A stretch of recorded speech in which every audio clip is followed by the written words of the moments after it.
Let's see here. Okay, das war Vokabel für morgen. Was, wohin, woher, wie lange, wie viel, wie viele, wie, warum, was, wer, wo, all those words. That is that. I want to look at a couple things on the Hausaufgabe that you had. Hausaufgabe that we had yesterday. And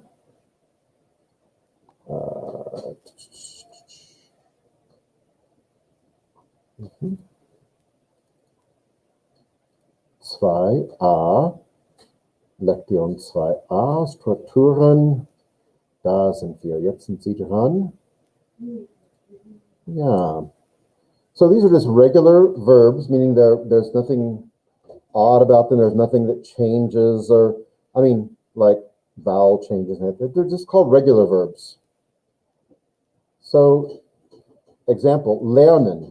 Wir lernen Deutsch. Perfect.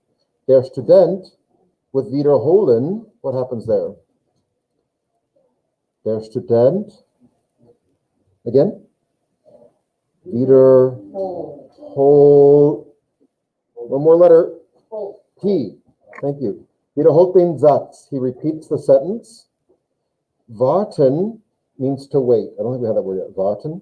Ich warte. What are you waiting on? Auf den Bus, yeah? On the bus. You're waiting on the bus. That doesn't mean you're waiting on the bus. It means you're standing on the street, like waiting for it to come up.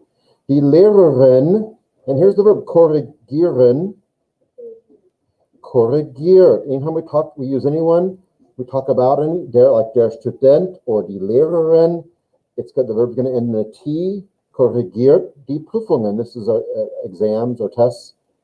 Belegen. What's belegen? It's one of our vocabulary words last week. Belegen.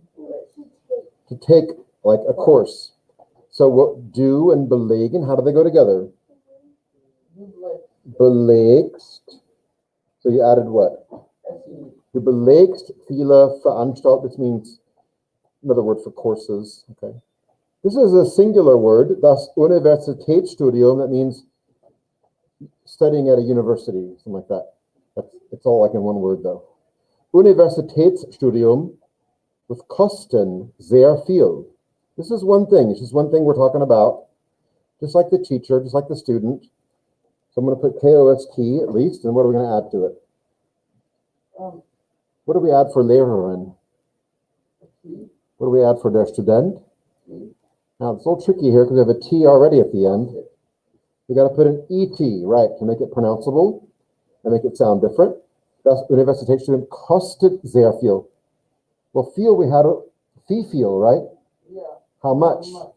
It costs very much. Well, we'd say probably it costs a lot, yeah? Ihr, now a new pronoun, and verstehen, to understand. What's this now? Ihr, versteht. How much more? Just like third person. Ihr versteht. Ihr works the same way as the third person. Die Lehrerin, der Student, das Universitätsstudium, T, and T here. Wir, that's easy. What does wir always get? What form of the verb does wir always get? So then we'll figure out what it means then. Wir brauchen. Brauchen is to need. It's a new verb, I think. Wir brauchen viel. There's the word viel again. They use it, we say a lot. They use this word much. Viel Papier und viele. What's viele? Bleistifte. Yeah. There's a rule for this in English too. Much versus many, like, refers to like collective things, and then viele refers to like individual things that you, like all these, I have a lot of markers on my desk. Für den Unterricht, for class. Good. Anya, how many people is Anya and Thomas? One, two, just two, okay. So what form of the verbs are going to get here? Begrüßen, their greeting. Who are den Dozenten? Right. Kaufen is the verb to buy. Ich kaufe. What are you buying? Eine Tasse Kaffee. What do you think these words in front of it are? Annette, what do you get at? No, we call it, yeah. Oh, I was going to suggest something. Okay. Eine Tasse Kaffee. What? I'll have a coffee, or I'll have a cup of coffee. Yes, what's the suggestion? So instead of like going down the menus of like copy and paste stuff, you could just use the Control-C, Control-V on the keyboard. Yeah, you're right. I could do that. I just didn't know if you do that. I do that sometimes. This I can do one-handed though. I can copy. See? I don't know. I guess. But on the Chromebook though, the copy and what's that? I'm really inactive with my mouse, so I never get to that. Well, on the Chromebook, the V and C, that's the way you do that. Yeah. Copy and paste, yeah. So wir had up here, what form of the verb did it get up here? Right, so everyone hear me, the subject is what determines the form of the verb. The subject, so that's why I'm always asking, what form does wir get? Because the verb itself right now, first question I'm going to ask is, yeah, I want you to know it, but what form of it, what form of the verb, no matter what the verb is, does wir always get full form? So I can take that whole verb, wir machen, and what are we doing? Machen is the verb to do. Nachmittags Hausaufgaben.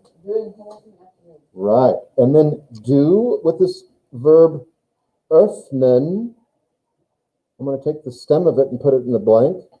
What do we got to do here? This is tricky. We got a double FN, and we got to add an ending on this here. What would normally the ending be? Look what we did up here with do. This one has do as the subject. This one has do. We add an ST. Can we pronounce that? Öffnenste. Öffnenste. We add an E, just like we did back up here with Kosten. Du öffnest. Then it's easy. Du öffnest die Tür. Even if you tried to not put an E in there and you try to pronounce it like that, oops, you're going to make an E sound anyway. Öffnest. I don't know how you get around not putting another sound in there. Or some kind of vowel is going to go in there. Du öffnest, what's it mean, öffnen? Öffne die Fenster, öffne die Tür, öffne das Textbuch. What's öffnen? Walter? Öffnen. Öffne das Buch, öffne das Fenster, öffne die Tür. Open. I said open like five. Dude, I'm sorry, man. I'm sorry. So what's it say? Du öffnest die Tür. What are you doing? You're opening the door, right? Wir machen die Hausaufgaben. Doing the homework. Kaufe, I'm buying. What's in der Mensa? It's where you're doing this. Oh, in the cafeteria? In the cafeteria. Yeah, this is cafeteria, like at a school. Good. That was one of them. I think that one maybe we had done before. Let's see, I gave you also maybe was failed, I think. Yeah, so here's some verbs that are already conjugated. Baut, bedeutet, these are all new words. In this chapter, belegen, brauchs, we just had to need. Findet, what's finden? To find. Kaufen, we just had to. Kaufen. Buy. Regnen is a new word. Regnen. Es regnet. Ja, es regnet heute nicht. Es regnet heute nicht. And wohnen, or wohnt is the form here. Wohnen is to live, like where your house is, where you live. Not like you're alive, but we don't have a different word in English. We say you're living and you're in the living room, Right. You're living, you live at this address, and you're in the living room. It's like a doctor and somebody else talking to you. But wohnt is to live only in the sense of where you reside. So das Wort Spiel, the word game, there it is in English, blank game auf English. Which one of these?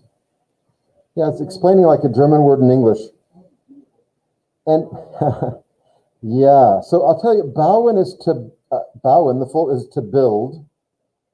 And the other word we haven't had yet is bedeuten, which is to mean. Right, these are already conjugated, so bedeutet. And that's to mean, like it's meaning. And a Bedeutung is a meaning. Someone could ask you, oh, was ist die Bedeutung of this book, What's the meaning of it? this short story or whatever it is, or poetry. Bedeutung is the noun. But das Wort Spiel bedeutet Game auf English. Yeah, Spiel ist ein Game. Die Familie Becker, this is their last name. We say it the opposite way around. We say the Becker family or the Smith family, right? In German, they say family Becker, family Smith. So die Familie Becker, but it's a unit, so it's just a singular noun. Blank, ein Haus. Wohnt ein Haus, we have to say wohnt in, I have to have an in. What's bauen? To build. I think that's the best one here. Because kaufen's not conjugated right for us. That's conjugated for a full, like for a plural maybe or something formal. No, the family is plural. So no, the family is singular in German at least. Because it's the unit. If you said the mom, the dad, the brother, and the sister are building, that would be bauen. But if I'm not, in English, let me think. The family, it's singular in English too. The Smith family is building something. It would be singular that way. Hans blank den Film Der Untergang interessant. This gets tricky. What's interessant?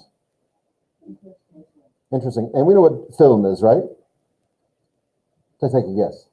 film. And this is the title of the film. It's actually a real film. It's actually very good.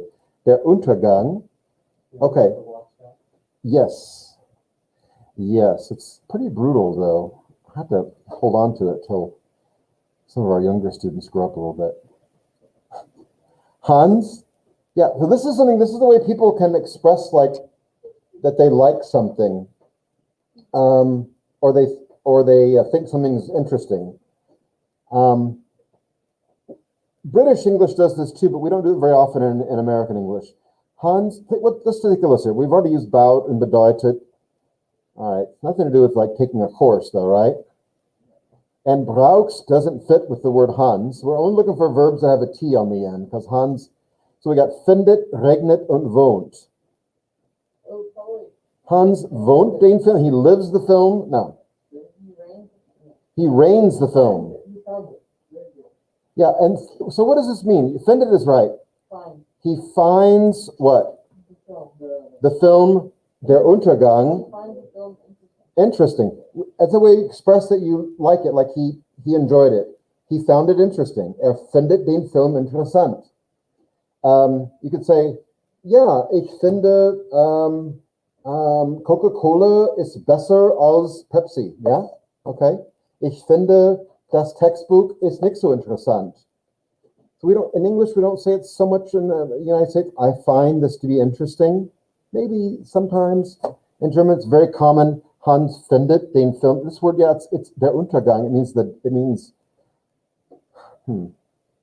like the downfall of something. And it's about Hitler's last week or two. Downfall. Yeah, that's right. That's the English translation. Okay, and it's about the last few weeks or so in the bunker in Berlin. There are a lot of spontaneous displays of announcing. Yes, quite spontaneous. Yeah. Just brain and blood splattered. Yeah. Yeah, things got pretty bad down there. Yeah. Yeah, it's and the. On Prime now, I think. Yeah, I think I actually bought it on Prime. Now it's probably free on Prime. But the woman who wrote the book that it's based on, they interview her in the movie, like at her age when she wrote the book. Yeah. At the very beginning, briefly, and at the very end, another brief time. And she's the secretary. Yeah. And she has she wrote the book finally towards the end of her life, but she had just a tremendous amount of guilt, as you can imagine, for not having taken the time to figure out what was actually going on. You know, she was kind of swept up in all she was in the inner circle with Hitler. I mean, she was his personal secretary, one of a few that he had. But Was she there when Goebbels, gave his kids the pill? yeah, she actually fed those kids that earlier that day. Yeah. and because they hadn't eaten that day, and so she had and then she didn't know that was the plan, but yeah, the Goebbels decided that they didn't want their kids to grow up in a world without Hitler and National Socialism, so they killed they have 6 kids, they killed all of them. It's just, yeah, and that's in the movie. Like, it's one of the harshest things I've ever seen in a movie. Yeah, because if they let them live, they would live in a world without Hitler. How long? Yeah, 1945. Would have been like May, April or May. The oldest was 12, 14, 12, the youngest was like 4. I thought it was younger than that, but that little girl's tiny. She's like, yeah, they had 6. Yeah, it was. It's one of the most, although it's not like violent, like like cutting a head off or something. It's so, because the actress I mean, as gruesome as it is, she's really does a good job of, like, she's so cold though, like she just does it, like she just doesn't have any, almost like a sociopath, She doesn't have any connection at all. They're her own kids, and they drugged them with I'm sure it was like a heavy cough medicine or something that made that alcohol. So they all like knocked out asleep, and then she came in after they fell asleep and gave them, put a cyanide tablet in their mouth and like crunches their teeth down on it. Of course, they died instantly. They didn't know anything, but it's horrible. Well, the oldest knew what was happening. I know, and she resists that. Yeah. Oh man. Okay, I didn't want to. All right. That actually happened. No, that happened most definitely. Yeah, it's historical fact. Yeah. And the woman who wrote the book, and then there's a guy he maybe has a couple of lines, but he's working that radio. It's a connection to the outside. You kind of see him. Yeah. Okay, he's the last living. Well, he's not alive anymore. He just died 3-4 years ago, and he was the last survivor of people who were in the bunker. And he was an SS officer, and he was close to 100 when he died. Is he a war criminal? No, he was all those people had some kind of a tribunal or something that looked, but when I say that, it wasn't like they had to stand in front of a judge. Somebody went over their records and decided that they were cleared.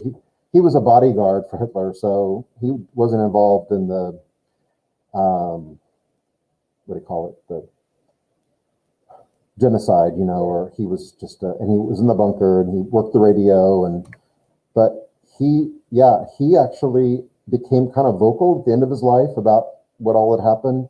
But before that, he would only talk to historians, scholars, people that really were doing serious research. So a lot of what we know about what happened in the bunker comes from him and from that woman because she was there. It's a really macabre part of world history. Yeah.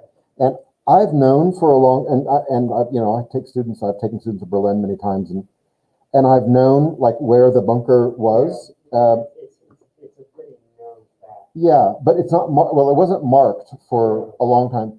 Recently, like in the last 4 or 5 years, they put up a small like sign, and it's written in a few different languages, telling you that's, but you'd almost have to know where the sign was too. Yeah, it's a very, in the middle of an Aldi parking lot. yeah, on one side, and the other one is a apartment complex on the other side. And it's weird because you can see it's not like a manhole cover. It was these big metal doors that like open up, but they've sealed it. It's all welded shut, and it's weird though to think because it's still down there. Yeah, they went back inside it in the 80s, and yeah, you know how concrete, when it's near metal with water flowing over it, that's those orange stains on right, it. Yeah, right. It's basically all orange now. Yeah, it's just like, yeah. It looks horrible. Yeah. It was on the East German side. Yeah. And they were always afraid people would go down there and try to use it as a starting point for a tunnel. Because the wall was only maybe, it was a little ways still, but 150 yards away or so maybe. They were afraid people would try to tunnel use it because that would save them the digging down part, which would be a big part of it. And then they could just tunnel straight out maybe. I don't know how they did it through the concrete, but and so they tried to implode it from the inside, but it was built so well that the walls were so thick they couldn't really totally destroy it. So it's they had the problem with people worshiping it because when I was in Berkeley's garden, they said they had to burn the Uber Salzburg, which was his little like encampment at the base of the mountain. You're right. Because there were people worshiping. And that was or like having like little pilgrimages there, you know. That was the reason they didn't have a marker or any kind of sign where the bunker was, because they were afraid it would attract neo-Nazis and you know, people that want to pay homage to. So they didn't want that. There was so, but then when the World Cup came to Germany, they put a sign up for the World Cup while it was there. Then they took it back down again, and they put it back up again later. So I don't know. They rethought the whole thing. And the thing is, like, if you just stood there, you would see like these walking tours go by and stop there, and the guy would talk for a while about in whatever language he's talking. So you'd be kind of suspicious. What's so interesting in this boring little parking lot, you know? But that's why you would have figured it out. But now, right across the street from I think this is kind of poetic justice, but across the street from the bunker is the Holocaust Memorial. And so it's kind of strange, right, that it's like right there. But yeah, it would have been well, his dead body is under that parking lot somewhere where most of it is. Parts of it are. The Russians didn't get all of it. No. But we've learned that they got more than we thought that they had. They thought he just had the skull, or you know, but it turns out that they had, and they incinerated it, and they buried the ashes for a while in some like a farm or something somewhere, and then people found out where it was, and they had to dig it up again. This was the East Germans, and then they ended up doing whatever everybody else's ashes, the other higher up people, Goering and Goebbels, they poured their ashes in the rivers, you know. That way there's nothing to come and dig up or come and worship. But I had this happen. I think I don't know if I told you guys the story, but there's a cemetery in Berlin. Did I tell you the story already? Cemetery in Berlin, and there's several Nazis buried there.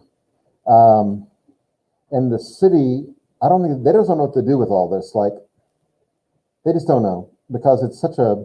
So they just they've let nature kind of take over. It's in the middle of town. It's in the middle of the big city, 4 million people city. It's just they've let nature just kind of take over this cemetery. Not everyone there's a Nazi. That's the bad part. There's some really decent people there too. There's actually a famous architect buried there, and yeah, I mean, but when this guy died, like in 1800s, he never heard the word Nazi. But anyway, but there was a Nazi who was buried there. He was a member of the SA before the SS, and anyway, it's a long story, but so I heard they were going to exhume his body and do the same thing with him. They were going to cremate it and whatever was left of it, and then pour it in the river or something. Well, so I tried to find his grave and get a picture of the tombstone, and I went there one time and I couldn't find it, and it was really woolly in there. It's so weird. I can't explain it. It's so strange. It was kind of eerily beautiful in a way, because these beautiful stones, beautiful markers and all that are just being taken over by nature. And then the last night I was there, last day I was there on this particular trip, I mean, nobody was in there. I had a few students with me, but that's it. I had Aiden Kaltenbacher's brother in there with me, you know, Aiden. And anyway, we were digging around and couldn't find it. I went back by myself, and we never saw anybody in there.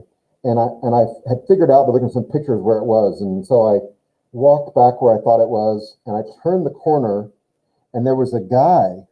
There was like an old beat up like park bench. It was like falling apart. I wouldn't say that, like you get splinters in your backside. He sat on there, but he was sitting. I had a bike, a regular bike, and he was just sitting on this bench. And it kind of scared me at first, because I thought, man, this is what's he doing in here? He probably thought what I was doing, you know. He's reading a book, and I walked up, and he looked up, and I said, well, I got to back up a little bit. When we were in there, we got locked in. The people who lock up the cemetery when I was with the students, we got locked inside the cemetery. Luckily, the guy hadn't left yet, and we were like at the gate, and we were like, hey, hey, and he like let us out, you know, because he didn't go checking around because nobody ever goes in there. So he said, hey, you guys, the cemetery closes at 6, you know. It's like, okay, sorry, you know. Well, so I come around that corner, I see that guy sitting on the bench, and he looked at me finally, and I said, but he acted very calm, but I was kind of nervous, and I said, hey, do you know where, and I named this guy, so-and-so's buried? And he goes, right there. He pointed us right in front of him. Like he's sitting like right there at the and he said, do you know what time the cemetery closes? And I said, as a matter of fact, I do. 6 o'clock. He's like, thank you. And he got on his bike and he rode off. It's just, I was just like, what? Either you're some kind of weird demon or something, or you're like here worshiping this guy's grave. I don't know. He just like right there. See what book he was reading?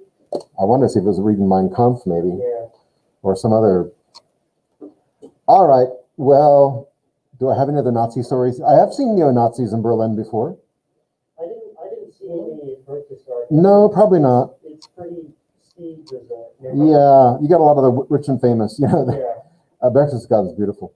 But in Berlin, you got enough people, you got enough working class. I hate to say it, but working class people are unemployed, young people, and they're angry. The Vice video on this Dutch guy who lives in Belgium. Yeah. He absolutely adores like Franco. The Spanish. Yeah.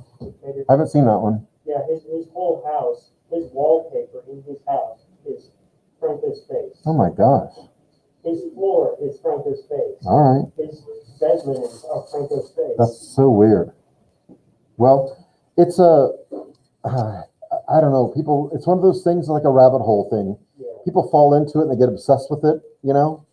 And I don't know if it's always politically driven necessarily, although they might kind of feel like it is. They just see like the picture of a right. SDKFC or something. Right. I want to learn more about that. Right, and they kind of become like, it's like cult of personality almost with when there's a person involved, like Franco or Hitler. Or they get sucked into it for different reasons, I think. But once they're in, then they kind of latch onto everything. But yeah, I don't know. This guy looked like a college student. He didn't really look, maybe he was doing legit research. I don't know. But it was weird that he asked me what time the cemetery, that I actually knew what time the cemetery closed. Was he on a really old bike? I don't remember exactly. I've seen this like young guy on YouTube, and he's German, but I think he lives in Wuppertal. And he does stuff with steam engines. And he rides around on an old bike. Yeah. Yeah. And like wears 1940s clothes. Yeah. This guy didn't look like that, but he was just dressed like a college student. I don't know. He just had jeans and a t-shirt on and a book bag. So he might have been really doing something legit. Who knows? But I like my other stories better though. Yeah, it could have been like legitimate study. I don't know why you need to go there, but what I found, the way I found out that I was in the right area, because they used to every year after this SA guy died, the Nazis held a big commemoration ceremony, and Hitler came like every year, and usually Goebbels or Goering was there too, and so I found all these photos of these ceremony or these celebration things going on every year, the day that he died, to commemorate that. And in the background, I noticed these mausoleums, and they were shaped a certain way. And I thought, oh, I saw those. I know where those are. Like I had walked right by it. I just didn't know. And so when I went back, that's when I knew. That's how I knew where to go, basically. And then that guy told me anyway. Okay, let's go on. Zum Tennis spielen. This means to play tennis. Blank du einen Partner. Well, we've used baut, bedeutet. Here's my subject, du. So I'm looking for words that end in ST, and it's kind of limited. Brauchst. And what's brauchen? To Well, to play tennis, a partner. You need a partner. That's brauchen is to need. Yeah. I have another. Go ahead. Okay. So I was given by my English teacher, Who's your teacher? Mrs. Crawford. This was back at Monty. Oh, okay. A few years ago. It's a Wehrmacht telegram. And I don't know what it says. Okay. Can I bring it at Yeah, some point? of course. And it's also got a photograph of, I think they're two SS soldiers in the BMW motorcycle with the Sidecar. yeah. Mm-hmm. And is there any writing on it? I don't remember. It's been a while since I looked at it. Yeah. Well, yeah, I'll take a look at it. If it's a telegram, it'd be easy to read probably. Yeah. Because it'll be typewritten, but it may not be. I don't remember. if it's handwritten, I might stare at it for a while.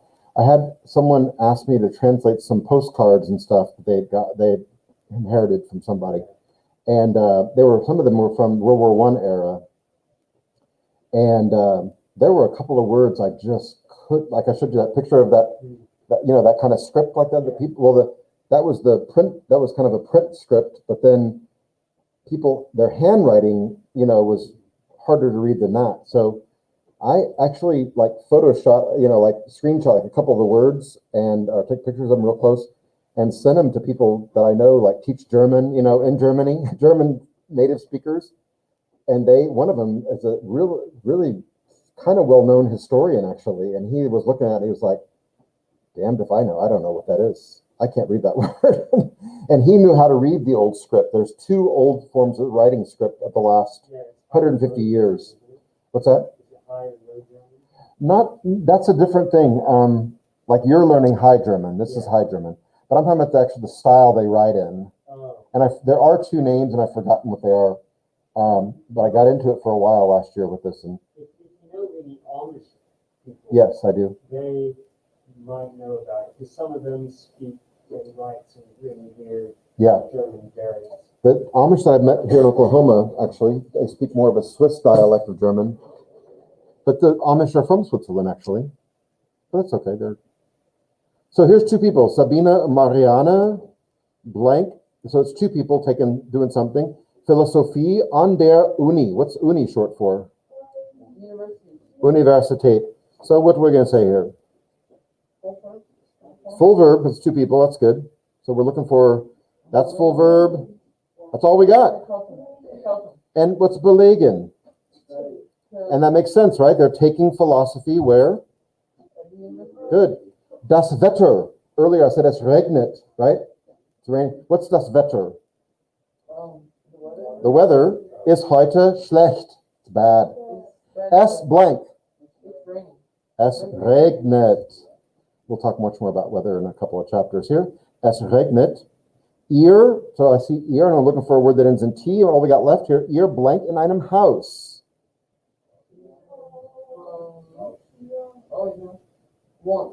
What's wohnen? To live. To live. And you all, plural, you live in a house. Wir blank Coca-Cola und Chips für die Party. What's it mean? We're buying, what are we buying? Coca-Cola und Chips für die Party. Okay? So you see, das Wort bedeutet, die Familie baut. All three of those ended in T, because they're all third person singular. Yeah, okay. Very good. Yeah, I had a girl in my group she went to Kasha. She was her mother was from the Philippines. Her dad was from here, but she looked more Filipino than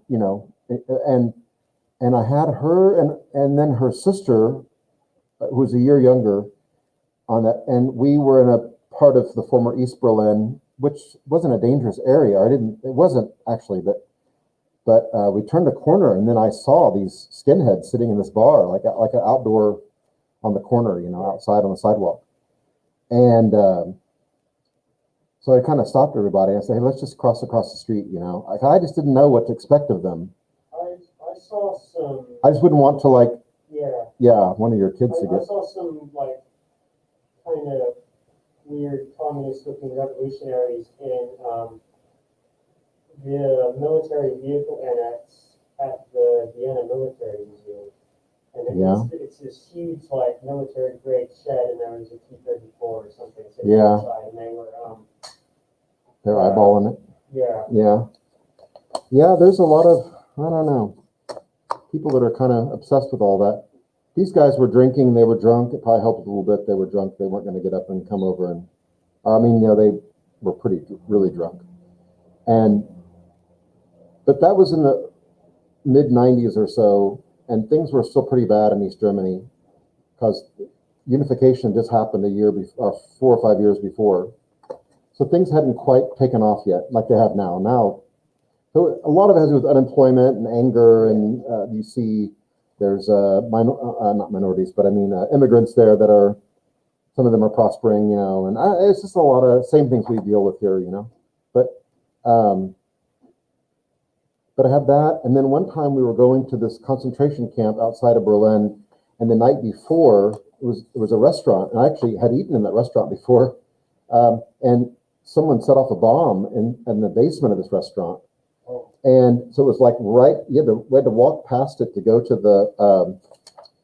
it was in the newspaper.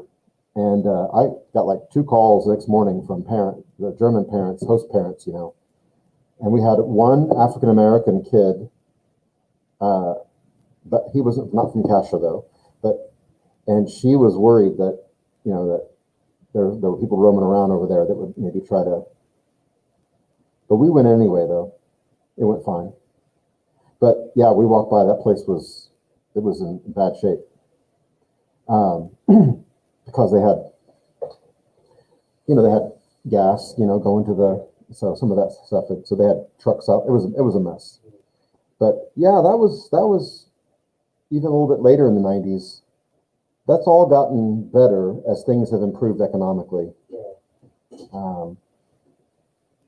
It's interesting what people will latch onto when they're hurting, when they're economically or oppressed or whatever, or you feel like you are.